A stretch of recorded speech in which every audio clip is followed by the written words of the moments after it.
ఒక నాటకం సమాజాన్ని మార్చగలదా? అసలు ఒక కలం చట్టం కన్నా పదునుగా ఉంటుందా? అవును, మనం ఈరోజు మాట్లాడుకోబోయేది అలాంటి ఒక అద్భుతమైన తెలుగు నాటకం గురించే. దాని పేరు కన్యాశుల్కం. ఇది కేవలం వినోదం కోసం రాసింది కాదు, అదొక విప్లవం. ఇప్పుడు చూడండి, ఈ నంబర్ 344 ఏంటిదనుకుంటున్నారా? ఇది కేవలం ఒక అంకె కాదండి. ఆ నాటకం పుట్టడానికి వెనుకున్న ఒక చాలా పెద్ద సమస్యకు గుర్తు. అసలు ఏంటిది? నమ్మడానికి కొంచెం కష్టంగా ఉంటుంది కానీ ఆ 344 అనేది ఒకే ఒక్క జిల్లాలో ఒకే సంవత్సరంలో జరిగిన బాల్య వివాహాల సంఖ్య. దీని కారణం కన్యాశుల్కమనే ఒక అమానుషమైన ఆచారం. దీనివల్ల ఎంతోమంది పసిపిల్లల జీవితాలు నాశనమయ్యాయి. కన్యాశుల్కం అంటే ఊరికే డబ్బులు తీసుకోవడం అనుకుంటే పొరపాటే. అది బాల్యాన్ని అమ్మేయడం, భవిష్యత్తునే అమ్మేయడం. ఆలోచించండి, చదువుకోవలసిన వయసు, ఆడుకోవలసిన వయసు, అలాంటి పసిపిల్లల్ని ముసలివాళ్లకిచ్చి పెళ్లి చేయడం.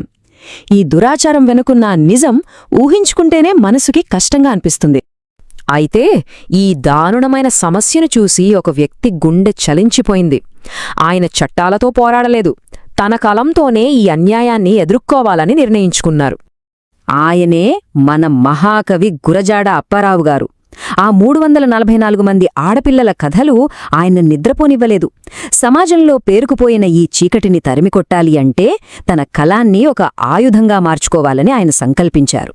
మార్పు అనేది ఒక్కరోజులో వచ్చేది కాదు కదా. 1892లో విజయనగరంలో మొదటిసారి ప్రదర్శించినప్పటినుంచి కన్యాశుల్కం ప్రయాణం మొదలైంది.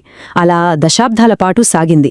ప్రతి ప్రచురణతో, ప్రతి ప్రదర్శనతో ఈ నాటకం మరింత బలపడి సమాజంపై దాని ప్రభావాన్ని పెంచుకుంటూనే పోయింది. అప్పారావు గారి లక్ష్యం చాలా క్లియర్గా ఉంది. ఎంత పెద్ద విషయాన్నైనా సరే చదువురాని సామాన్యుడికి కూడా అర్థమయ్యేలా చెప్పాలి, వారి గుండెను తాకాలి. అందుకే వినోదం ద్వారా వివేకాన్ని పంచడానికి నాటకాన్ని ఒక మాధ్యమంగా ఎంచుకున్నారు. సరే, ఇక నాటకంలోకి వెళదాం. అప్పటి సమాజంలోని గొడవల్ని, సంఘర్షణల్ని ఈ నాటకంలోని పాత్రలు ఎంత చక్కగా చూపించాయో ఇప్పుడు చూద్దాం. రండి, కన్యాశుల్కం ప్రపంచంలోకి అడుగుపెడదాం. అదో విచిత్రమైన కాలం. ఒకవైపేమో పాతకాలపు మూఢనమ్మకాలు గట్టిగా పాతుకుపోయున్నాయి, మరోవైపు అర్థం లేని కేవలం పైపై మెరుగులతో కూడిన ఆధునికత. ఈ రెండింటి మధ్య నలిగిపోతున్న సమాజమే ఈ నాటకానికి బ్యాక్డ్రాప్. అంటే ఈ నాటకంలో అసలు గొడవంతా ఈ రెండిటి మధ్య అన్నమాట. ఒకవైపు మూఢ సాంప్రదాయం, మరోవైపు నకిలీ ఆధునికత. గురజాడగారు ఈ రెండింటినీ వదల్లేదు, రెండింటినీ విమర్శించారు. అగ్నిహోత్రావధానుల మాటల్లో సాంప్రదాయవాది అయిన ఆ తండ్రి ఆవేదన, కోపం స్పష్టంగా కనిపిస్తాయి. ఆయన దృష్టిలో ఇంగ్లీష్ చదువంటే కేవలం డబ్బు వృధా. అప్పటి చాలామంది పెద్దల ఆలోచనలకు ఇది అద్దం పడుతుంది. ఇక దీనికి పూర్తి ఆపోజిట్ దిరీశం. ఇతను నకిలీ ఆధునికుడు. అతని ఇంగ్లీష్ పాండిత్యం ఎంత హాస్యాస్పదంగా డొల్లగా ఉందో చూడండి. ఇతని మోడర్న్ ఆలోచనలన్నీ కేవలం పైపై మెరుగులే తప్ప లోపల ఏమీ ఉండదు. సరే, 100 ఏళ్లకు పైగా అయిపోయింది. అయినా కూడా ఈ నాటకం ఇప్పటికీ ఒక క్లాసిక్గా, ఒక గొప్ప సామాజిక విమర్శగా ఎందుకు నిలిచిపోయిందో ఇప్పుడు చూద్దాం. మరి కన్యాశుల్కం అంత విప్లవాత్మకం అని ఎందుకు అంటాం? మొదటిది, అది పండితుల భాషలో కాకుండా ప్రజల భాషలో, మనందరం మాట్లాడుకునే భాషలో రాశారు.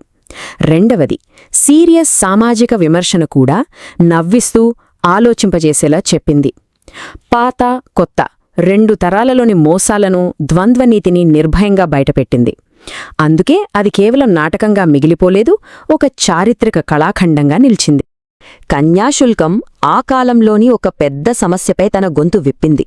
మరి మన ఈనాటి సమాజంలో ఏ సమస్యలు తమ కన్యాశుల్కం కోసం ఎదురుచూస్తున్నాయి? సమాజంలో మార్పు తీసుకురావడానికి కళకున్న శక్తి గురించి మనమందరం ఆలోచించాల్సిన అవసరం ఎంతైనా ఉంది. ఈ వీడియో మీకు నచ్చినట్లయితే లైక్ చేయండి, షేర్ చేయండి, కామెంట్ చేయండి. అలాగే మన ఛానల్ని సబ్స్క్రైబ్ చేయండి. Thanks for watching.